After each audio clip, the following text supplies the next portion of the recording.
What you're about to hear is one of the most explosive moments to come out of Congress this year because Rep. Pramila Jayapal didn't just question Secretary Kristi Noem, she dismantled an entire narrative that the administration tried to push before the facts were even known.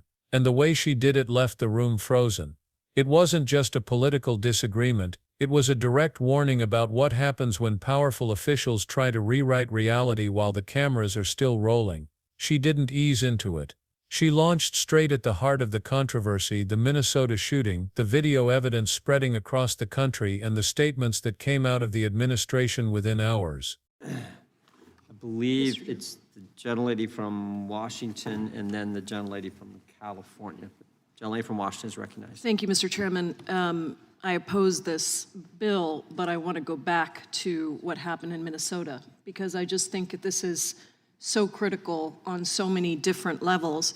There's new information coming out every minute. I'm tracking this very closely.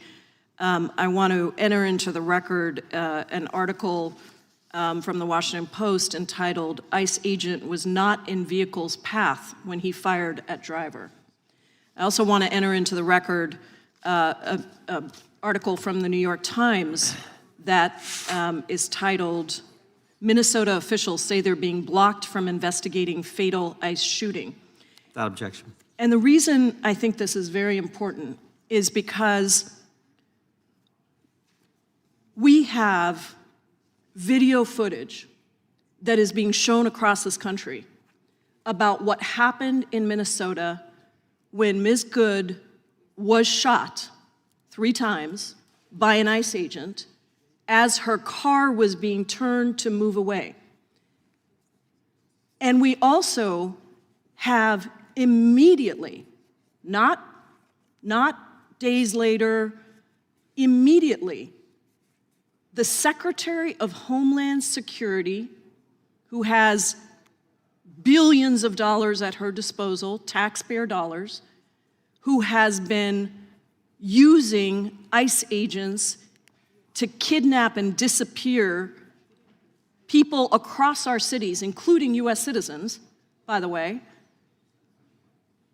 mass detention policies that have been ruled illegal by numerous judges across the country with no due process, which is what this committee is supposed to ensure that we have.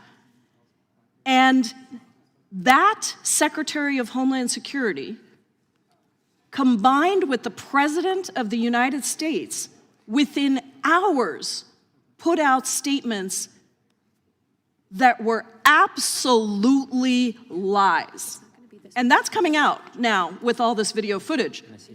And what happens, Mr. President, Mr. Chairman, what happens is we live in 2 realities.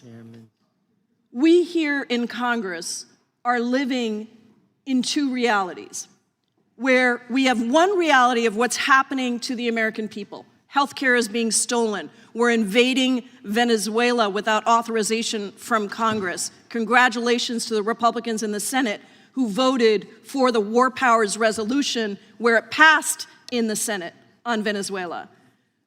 We are seeing a reality on television of an American citizen who was sitting in her car be violently approached by an ICE agent and then turning her car away and being shot 3 times. Not once, not twice, 3 times.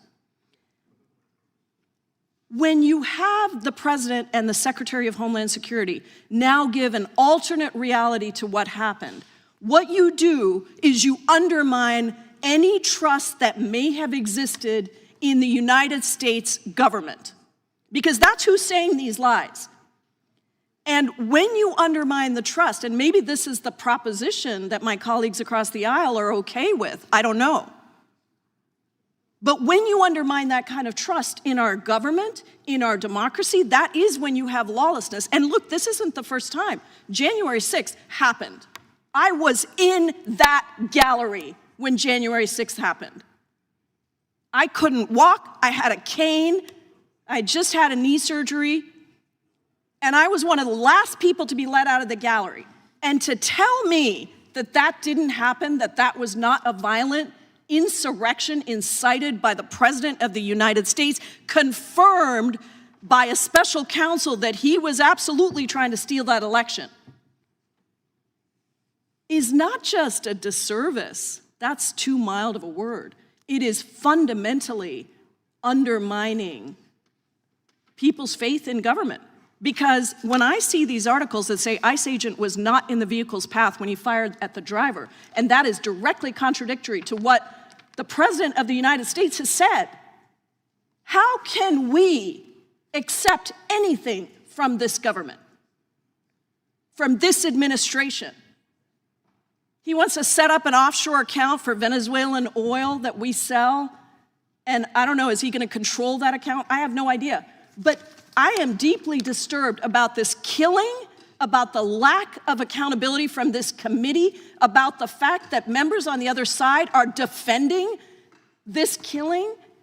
And I think we have to think about the consequences to our democracy and to our judiciary system and to the trust in government. I yield back. I think I have. She pointed out that while the American people were still trying to understand what happened, high-ranking officials were already shaping the story, declaring conclusions and presenting a version of events that now appears to be completely contradicted by actual footage. And Jayapal made it clear this wasn't an accident. It was a pattern. Because as she spoke, she didn't just describe a tragedy, she described a moment when truth itself split into two separate paths. She explained how new information was coming out by the minute, how journalists from major outlets were uncovering details that didn't match the official story. And she didn't just casually reference these contradictions, she entered them into the congressional record, articles from the Washington Post and the New York Times both indicating that the narrative pushed by Homeland Security didn't match the evidence. That alone was explosive, but what she said next made it 10 times more intense. She reminded the committee that this wasn't the first time government officials rushed to declare a narrative before facts existed. She said that when powerful leaders push out early statements that later turn out to be false, they aren't just wrong, they're weakening the foundation of public trust, and when trust is gone, governance collapses. But she didn't stop there. She turned directly toward the hearing table and pointed out that the person responsible for pushing the conflicting story had billions of dollars at her disposal. She didn't dance around the accusation. She said outright that there had been a pattern of secretive operations, mass detentions and legally questionable actions carried out without due process. And she connected those actions to what she described as an administration-wide willingness to take extreme measures and then justify them with narratives built on fear. What made her statement so powerful wasn't just the words, it was the precision. She didn't ramble. She laid down point after point like puzzle pieces snapping into place. First, she broke down the video evidence: an American citizen, Renee Good, sitting in her car. Second, an ICE agent approaching aggressively. Third, the car beginning to turn away. Fourth, the agent firing 3 times, not once, not twice, but 3 times. Then she contrasted that with the official statements made mere hours later, statements that painted a completely different picture, statements now contradicted by the footage. This wasn't just an argument about what happened that day. It was an argument about the dangers of letting government officials become the narrators of events they haven't even investigated yet. Because once that happens, once the public becomes accustomed to accepting unverified claims as fact, accountability doesn't disappear overnight. It erodes slowly, piece by piece, and Jayapal revealed exactly why that erosion is so dangerous. She said the country is now living in 2 realities. One reality built on live video eyewitness reports and investigative journalism. The other reality built on statements drafted behind closed doors, pushed out to the public through official channels, and repeated by political allies as though they were unquestionably true. And when those 2 realities collide, people stop trusting institutions altogether. But this is where her statement hit a deeper note. She brought up a moment etched into the nation's memory, January 6th. Not to relitigate it, but to point out that even an event captured in hundreds of videos from every possible angle has been rewritten, reinterpreted, and repackaged until entire groups of people genuinely believe something completely different from what the footage shows. If political influencers can convince people to ignore hours of direct video evidence, she argued, imagine how easy it is to shape public perception in a case where only a few angles of footage exist, where details are blurry, where confusion is natural.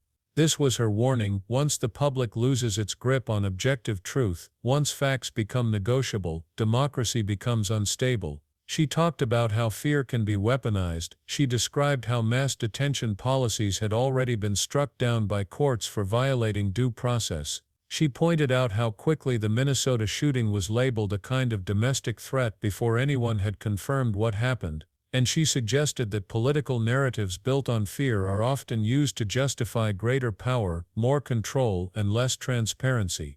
But she also made something else clear: this wasn't about party loyalty, it wasn't about scoring political points, it was about accountability, transparency, and the responsibility that leaders hold when they speak. She emphasized that when a government official with that much power releases statements contradicted by evidence, they don't just mislead the public, they damage the foundation of trust that allows a democracy to function. And then she posed the question that hung over the room like a weight: if the government can't be trusted to tell the truth in moments of crisis, how can people trust it at all? She raised concerns about investigations being blocked, local officials being sidelined, and footage being reviewed only after national statements had already shaped the public narrative. She even questioned whether financial motives were being intertwined with foreign policy decisions, referencing the idea of offshore accounts in Venezuelan oil, highlighting how easily power can be misused when transparency disappears. But the emotional peak came when she returned to the core tragedy: an American citizen who lost her life. She described the horror of watching that footage circulate across the country, yet hearing officials present a contradictory version of events.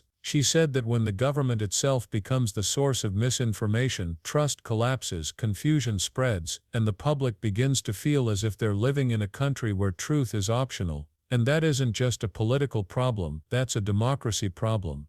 Her message was clear: this moment in Minnesota wasn't just one incident, it was a symbol of how easily truth can be manipulated, how quickly narratives can be pushed, and how dangerous it is to let early political statements become the foundation of public understanding.